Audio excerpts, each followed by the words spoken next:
Hackathon. Hello tout le monde, bienvenue dans le podcast Parlement Ultramarin qui analyse l'activité de nos élus. On a voté pour eux, ils sont là grâce à nous. Mais que font-ils pour nous ?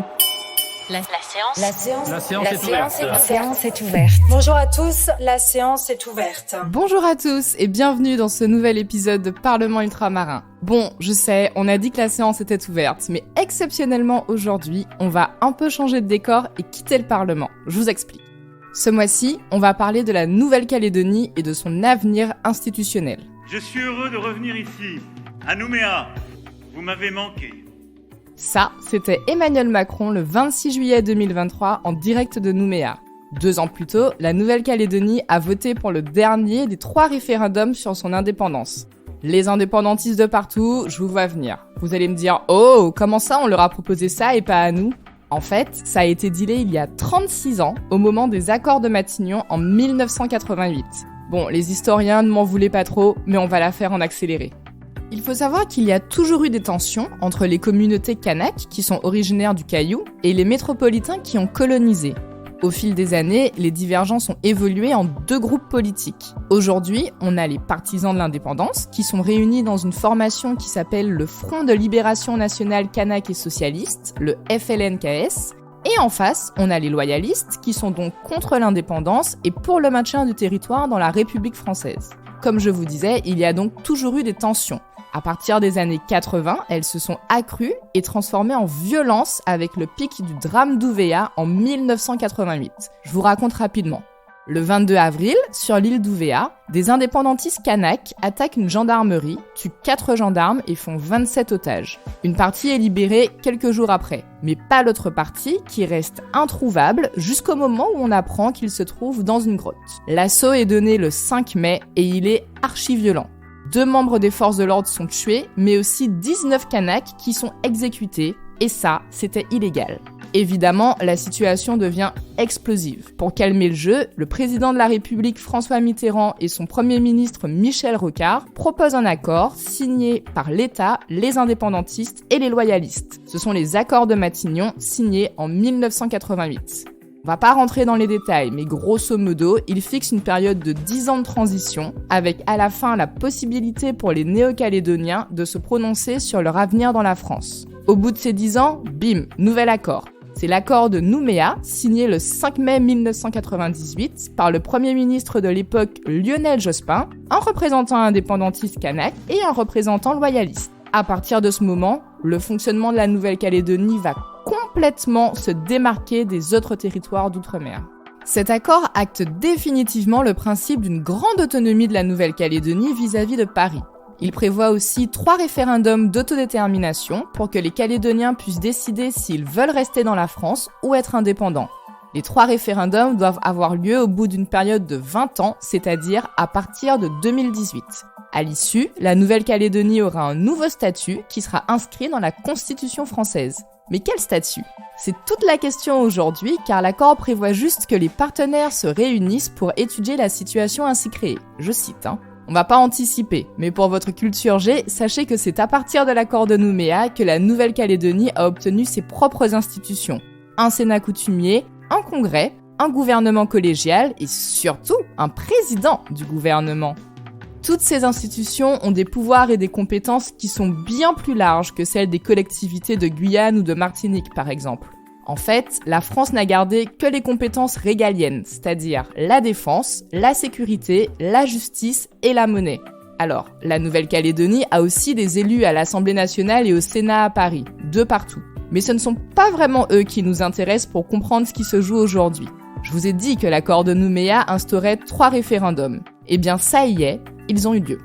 3 fois, en 2018, en 2020 et en 2021, on a posé la question aux Calédoniens de savoir s'ils voulaient, et j'ouvre les guillemets, que la Nouvelle-Calédonie accède à la pleine souveraineté et devienne indépendante. Je vais tuer le suspense direct, ils ont dit non.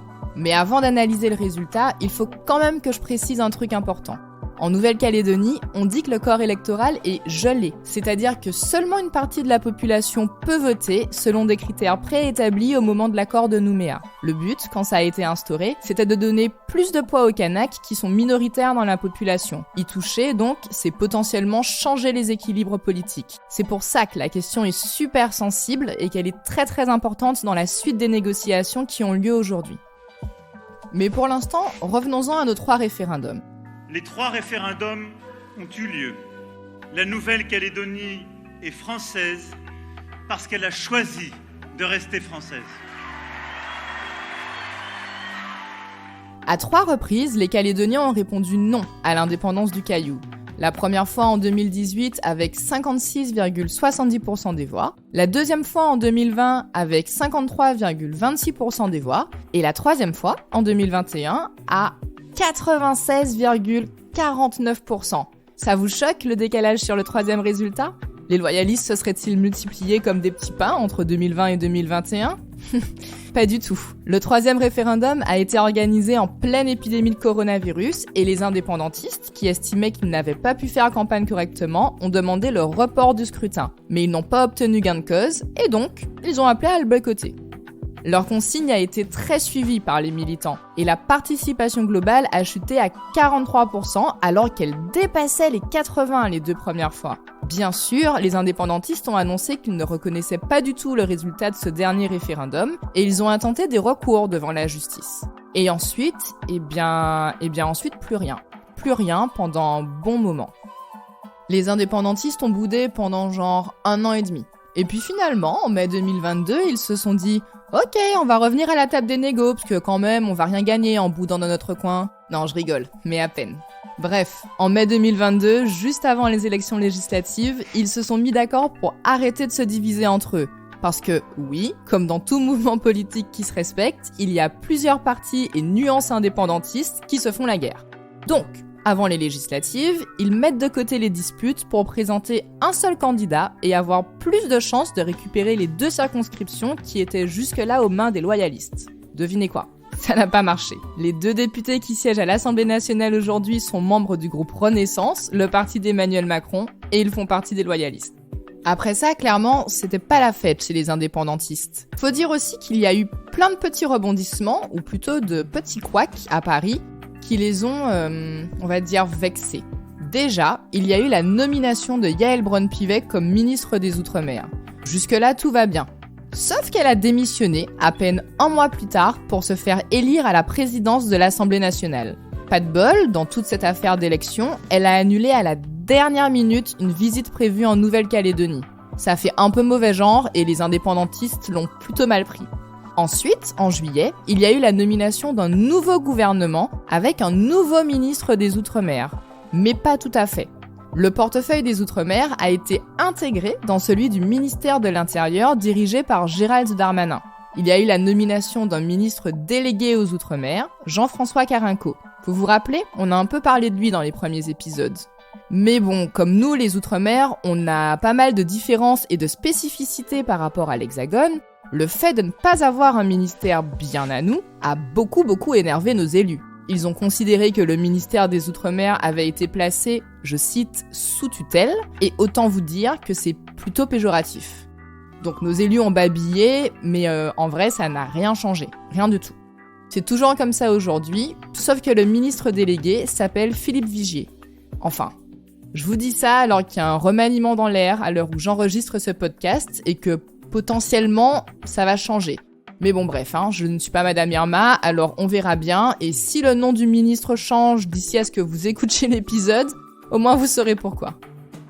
Donc, revenons à notre indépendance, enfin plutôt à notre non-indépendance calédonienne. En juillet 2022, Gérald Darmanin, qui devait aller en Nouvelle-Calédonie, annule lui aussi. À la place, il propose aux représentants des loyalistes et des indépendantistes de venir à Paris pour discuter. Mais bon, vous avez déjà cerné le caractère des indépendantistes, Ils ont dit « merci, mais non merci ». Donc, en juillet 2022, plus personne ne se parle et la situation est bloquée. Les mois suivants, jusqu'au mois de décembre, il y a eu plusieurs tentatives du gouvernement pour dialoguer. Faut dire qu'il y avait un peu urgence quand même, parce qu'en 2021, tout le monde s'était mis d'accord pour avoir une proposition un peu concrète sur l'avenir institutionnel du Caillou, au maximum en juin 2023. Donc, en septembre 2022, Jean-François Carenco se rend sur place. Et en vrai, ça se passe plutôt bien. Il parle à tout le monde, même s'il n'y a pas encore de discussion tripartite, c'est-à-dire des discussions avec tous les acteurs autour de la table.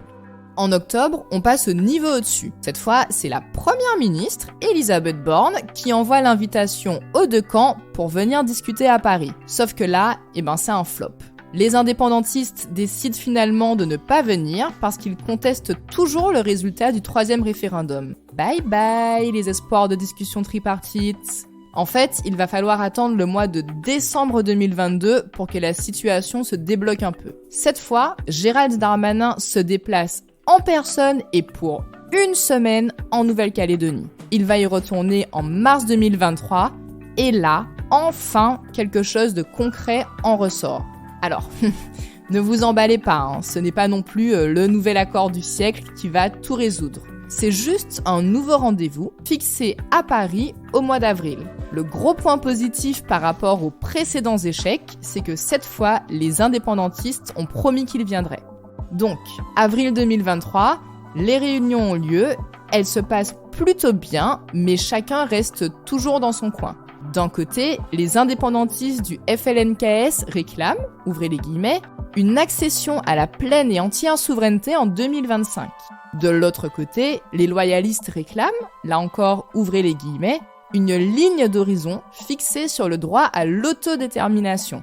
Et on n'oublie pas le troisième acteur, l'État, qui a aussi son objectif, à savoir dégeler le corps électoral, c'est-à-dire l'élargir pour que plus de personnes puissent voter, avant les élections provinciales prévues en mai 2024 en Nouvelle-Calédonie.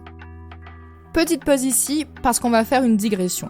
Les élections provinciales, c'est un peu l'équivalent des législatives. Les Calédoniens votent pour constituer leur congrès. Là où ça devient différent, c'est qu'ensuite, de la composition de ce congrès, dépend la formation du gouvernement. Je vous explique. Si par exemple les élections provinciales sont remportées par les loyalistes, le gouvernement aura plus de membres loyalistes et donc sans doute un président loyaliste. Les élections provinciales sont donc très importantes parce qu'elles définissent le camp qui aura le pouvoir pendant 5 ans. En ce moment, le président est un indépendantiste. Voilà pour la digression, revenons à nos discussions générales. Sur le corps électoral, donc, les loyalistes sont favorables à un dégel, comme l'État, quand les indépendantistes ne veulent pas en entendre parler. Enfin, ils ne voulaient pas. Parce qu'en juin 2023, Gérald Darmanin retourne à nouveau en Nouvelle-Calédonie, et là, les indépendantistes finissent par dire qu'ils sont OK pour discuter. On ne parle pas d'accord, on parle juste de discussion à ce stade. Bon, à partir de maintenant, je vais prendre un peu de liberté et accélérer tout ça parce que je parle déjà depuis beaucoup trop longtemps. Et puis en plus, c'est mon podcast, ok ? Donc je fais ce que je veux. Donc, de juin 2023, on va arriver direct à janvier 2024.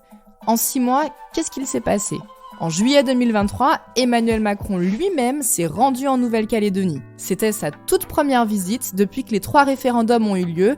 Et clairement, on était sur un mood mission diplomatique, il ne faut fâcher personne.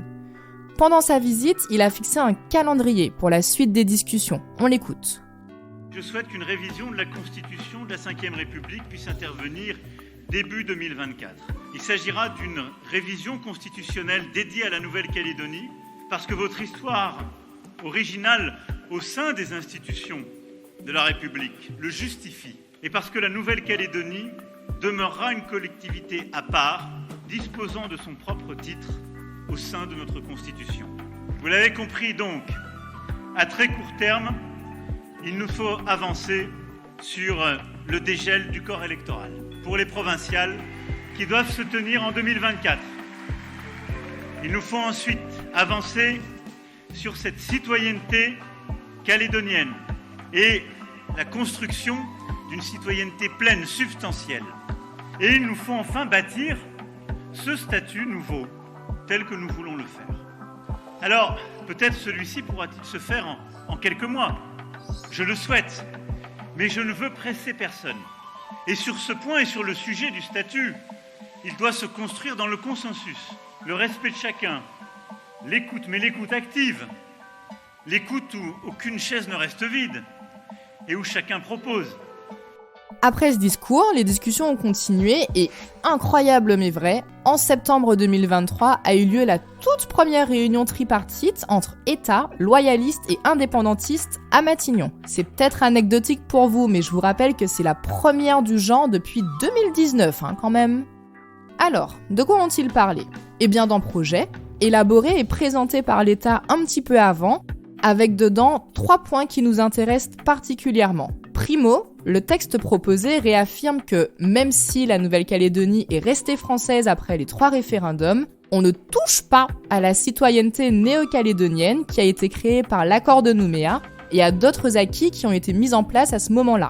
Deuxio, proposition de dégel du corps électoral avec un accord pour les élections provinciales de 2024.